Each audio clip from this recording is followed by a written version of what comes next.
কৰিছো সি প্ৰগ্ৰাম এটা কেনেকৈ লিখিম আৰু কি কৰে এই প্ৰতিটো ষ্টেপে কেনেকৈ কাম কৰে আৰু কিহৰ কাৰণে ষ্টেপবিলাক কেনেকৈ লিখা হয় সেইখিনিৰ ওপৰত আমি অলপ আলোচনা কৰিম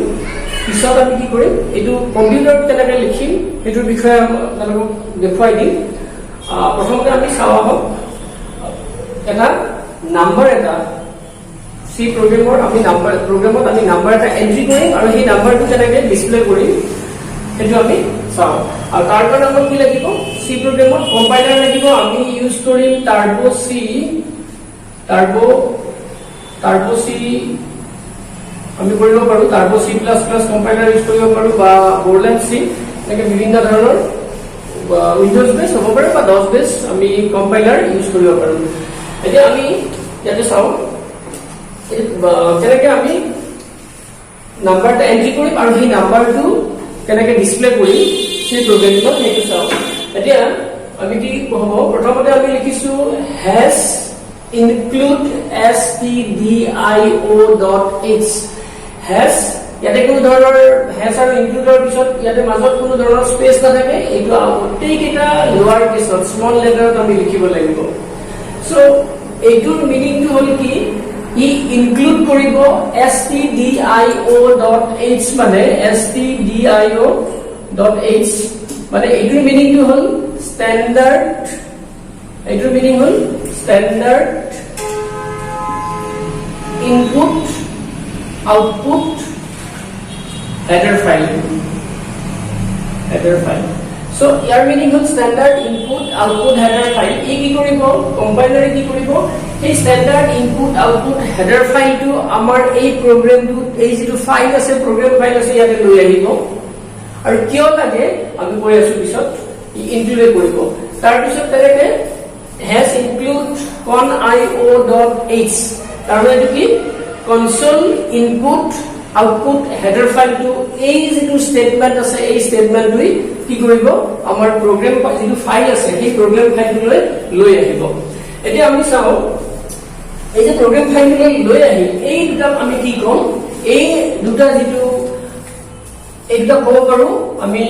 ফাইল ইনক্লুশন ডিৰেক্টিভ বুলিও ক'ব পাৰো ফাইল ইনক্লুশন ডিৰেক্টিভ ফাইল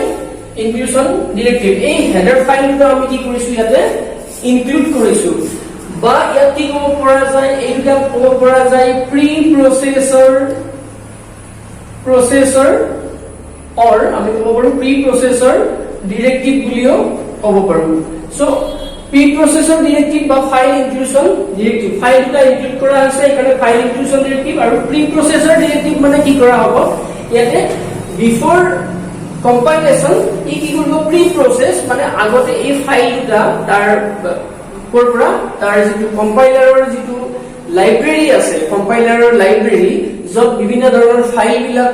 লিখা থাকিব ফাইলৰ বিলাক লিখা থাকিব এই ফাইল বিলাকত কি থাকিব তাৰ বিভিন্ন ধৰণৰ ফাংচনৰ ডেফিনেশন লিখা থাকিব সেই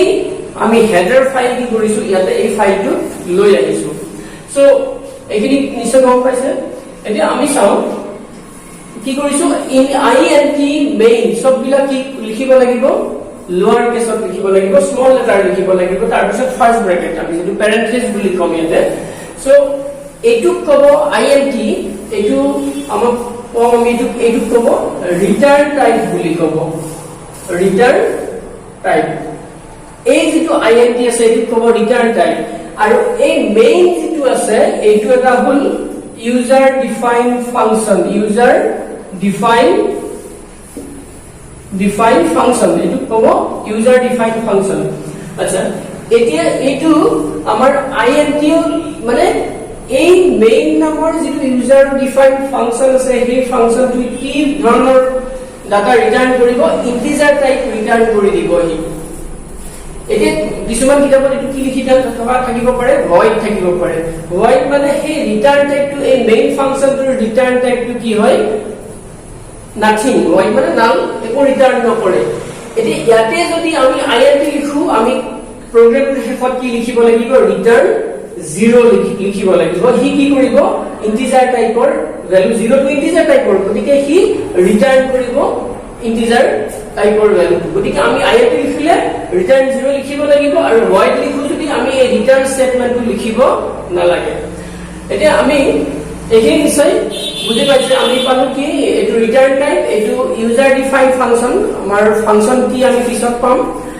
দুই ধৰণৰ ফাংচন আছে এটা ইউজাৰ ডিফাইন্ড ফাংচন আৰু এটা লাইব্ৰেৰী ডিফাইন্ড ফাংচন কিন্তু মেইনটো আমাৰ লাইব্ৰেৰী ইউজাৰ ডিফাইন্ড ফাংচন আৰু প্ৰতিটো প্ৰগ্ৰামত আমাৰ মেইনটো আমি সি প্ৰগ্ৰামত মেইনটো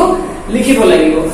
মেইনটো আনতে বাকি বিলাক মেইনৰ পৰা এক্সিকিউশন ষ্টাৰ্ট হ'ব পৰা মেইন ফাংচনটোৰ পৰা গতিকে এতিয়া আমি চাও কি হ'ব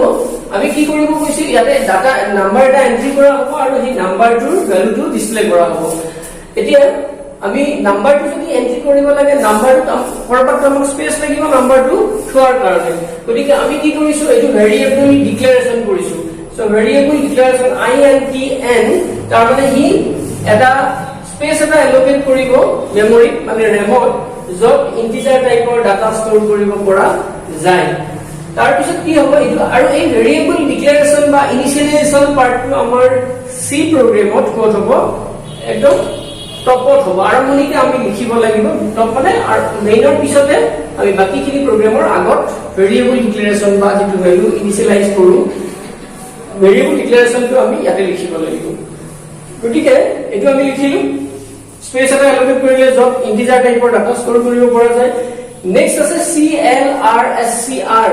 সো গতিকে এটো CLRSCR এটা ফাংচন এটো library defined function clear screen কৰিব হি আউটপুট স্ক্ৰিনখন কি কৰিব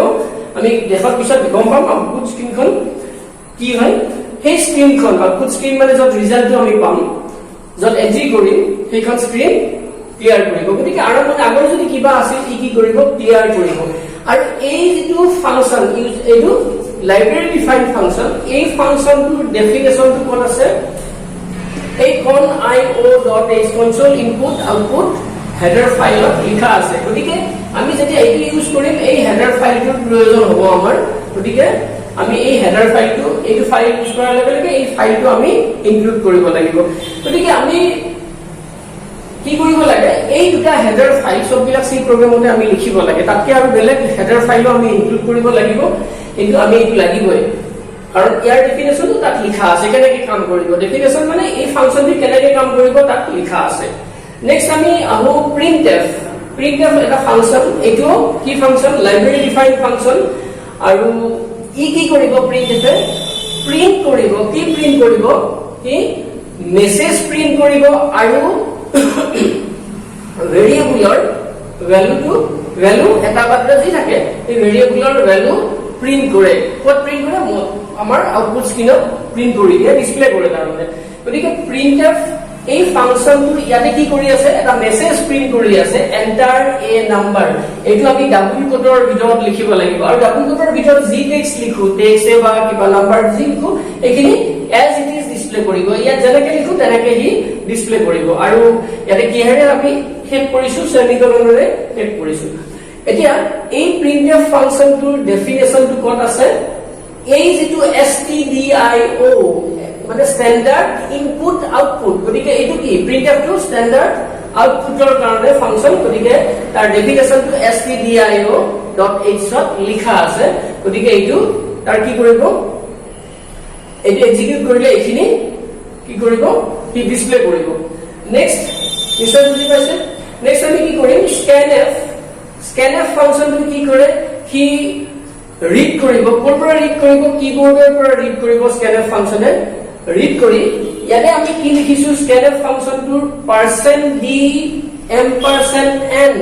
গতিকে এইটো এই %d যেটো আমি লিখিছো %d %n scanf এটো লিখিছো গতিকে এই %d টো কব কন্ট্ৰোল স্ট্ৰিং বুলি কব কন্ট্ৰোল স্ট্ৰিং এটো হল কন্ট্ৰোল স্ট্ৰিং গতিকে এই কন্ট্ৰোল স্ট্ৰিংটো কি কৰিব হি জি ধৰণৰ ডাটা এন্ট্ৰি হ'ব সেই কি ধৰণৰ ডাটা আমি এন্ট্ৰি কৰিব লাগে ষ্টৰ কৰিব লাগে এই ডাটা টাইপটো কি এই ডাটা টাইপটো কি ইন্টিজাৰ টাইপৰ ডাটা গতিকে এই কন্ট্ৰোল স্ট্ৰিংটো কি হ'ব %d হ'ব আমাৰ ইন্টিজাৰ টাইপৰ কাৰণে এম্পাৰচেণ্ড গতিকে অলৰেডি যেটো স্পেচ এলোকেট কৰা হৈছে সেই স্পেচটো কি যাব এলোকেট কৰা স্পেচটো আমি যেটো কি কৰিব কি ৰেডি কৰি দিব কিহৰ কাৰণে স্কেনএফ ফাংচনে যাতে কিবোৰ্ডৰ পৰা ডাটা বা ভ্যালু ইনপুট কৰিব পাৰে আৰু সেই ইনপুট কৰা ভ্যালুটো সাপোজ আমি ইনপুট কৰা ভ্যালুটো কি কৈছো 5 এই 5 টো ক'ত যাব এড্ৰেছ অফ এডত যাব 5 টো ইয়াতে ষ্টৰ হ'ব ঠিক আছে যেহেতু এইটো কন্ট্ৰোল স্ট্ৰিংটো আমি কি কলো ইয়াৰ ভেৰিয়েবলটো ডাটা টাইপটো কি ইন্টিজাৰ টাইপ সো কন্ট্ৰোল স্ট্ৰিংটো এটোৰ কি হ'ব পাৰ্সেন্ট কি হ'ব আমি বেলেগ বেলেগ ডাটা টাইপৰ কন্ট্ৰোল স্ট্ৰিং বেলেগ বেলেগ আছে যেনে আমি যদি লিখো ইন্টিজাৰৰ আৰু যদি কও কন্ট্ৰোল স্ট্ৰিংটো কেনেকুৱা হ'ব কন্ট্ৰোল স্ট্ৰিং ইন্টিজাৰৰ কাৰণে সৰি ডাটা টাইপ গতিকে ইন্টিজাৰৰ কাৰণে কন্ট্ৰোল স্ট্ৰিং হ'ব %d যদি ক্যাৰেক্টাৰ হয় তাৰ কাৰণে কন্ট্ৰোল স্ট্রিং হ'ব %c যদি ফ্লোট হয় ফ্লোট হলে %f তার পিছত যদি ডাবল হয় এটি হ'ব %lf গতিকে এইবিলা হ'ব কি আমাৰ ডাটা টাইপৰ এগেইনষ্টত কন্ট্ৰোল স্ট্ৰিং হ'ব যেহেতু ইয়াতে ডাটা টাইপটো ইন্টিজাৰ আছে গতিকে কন্ট্ৰোল স্ট্ৰিংটো কি হ'ব %d নিশ্চয় বুজি পাইছে তাৰমানে এটো কি কৰিব ই কন্ট্ৰোল কৰিব কি ধৰণৰ ডাটা ইনপুট বা ডিসপ্লে কৰিব লাগে কন্ট্ৰোল স্ট্ৰিংে হল ডাটাটো এন্ট্ৰি হল তাৰ পিছত আমাৰ কি হ'ব প্ৰিন্টএফ আমি আগতে কৈছো প্ৰিন্টএফ ফাংচনে কি কৰে কি মেসেজ ডিসপ্লে কৰে বা ভেৰিয়েবলৰ ভ্যালু ডিসপ্লে কৰিব সো ইয়াতে কি কৰিব ফাৰ্স্ট কি কৰিব দি নাম্বাৰ ইজ ইয়ালৈকে ইজ ইকুৱেল টু ইয়ালৈকে ডিসপ্লে কৰিব কৰি %d মানে ইয়াৰ যেটো কি হ'ব এটা কোনটো ভেৰিয়েবলৰ %d মানে ইয়াত n যেটো ভেৰিয়েবলৰ ভ্যালু আমি কি ষ্টৰ কৰিছো 5 ষ্টৰ কৰিছো সেই ভ্যালুটো ইয়াতে ডিসপ্লে কৰিব আমি %d কিয় লিখিছো যেহেতু n ৰ ডাটা টাইপটো কি ইন্টিজাৰ টাইপ গতিকে ইয়াতে আমি লিখিছো %d হল ইয়ালৈকে নিশ্চয় বুজি পাইছে এতিয়া আমি কি কৰিলো ডাটা এটো এন্ট্ৰি কৰা হল 5 টো তাৰ পিছত সেই 5 টো ডিসপ্লে কৰি ইয়ালৈকে আহি তাৰ মানে এতিয়া আউটপুটত এগিনি চাব এটা আউটপুটত আমাৰ প্ৰথমতে কি হল আমি ইনপুট ইয়াত এটা মেসেজ ডিসপ্লে কৰিলে এন্টাৰ এ নাম্বাৰ বুলি মেসেজ ডিসপ্লে কৰিলে ইউজাৰে কি দিলে 5 দিলে 5 দিয়াৰ পিছত মানে আমাৰ আউটপুট স্ক্ৰীনখন এনেকুৱা হ'ব আউটপুট স্ক্ৰীনখন দিয়াৰ 5 দিলে 5 দিয়াৰ পিছত কিহৰ কাৰণে 5 দিব পাৰিলে এই যেটো স্কেনএফৰ কাৰণে 5 দিব পাৰিলে এন্ট্ৰি কৰিব পাৰিলে তাৰ পিছত ই ডিসপ্লে কৰিব the number is equal to %d ঠাই কি আহিব এনৰ যেটো ভ্যালু আমি কি কৈছো ইয়াতে 5 বুলি কৈছো 5 টো ইয়াতে ডিসপ্লে কৰিব হল এখিনি আমি আউটপুট স্ক্ৰীনত পাম তাৰ পিছত কি আহিব কন্ট্ৰোল টো কোড গুছি আহিব getch সো getch কি কৰে ই এন্ট্ৰিৰ কাৰণে ৰেডি হৈ থাকে আমাৰ এই ফাংচনটোৰ কাৰণে ইউজাৰে কিবা এটা ভ্যালু ইনপুট কৰিব লাগিব তাৰমানে ইয়ালৈকে আহি আমি এইটো কিয় দিছো এইটো কৈছো গতিকে ইউজাৰে যিকোনো এটা ক্যাৰেক্টাৰ ইনপুট কৰিলে সে x y বা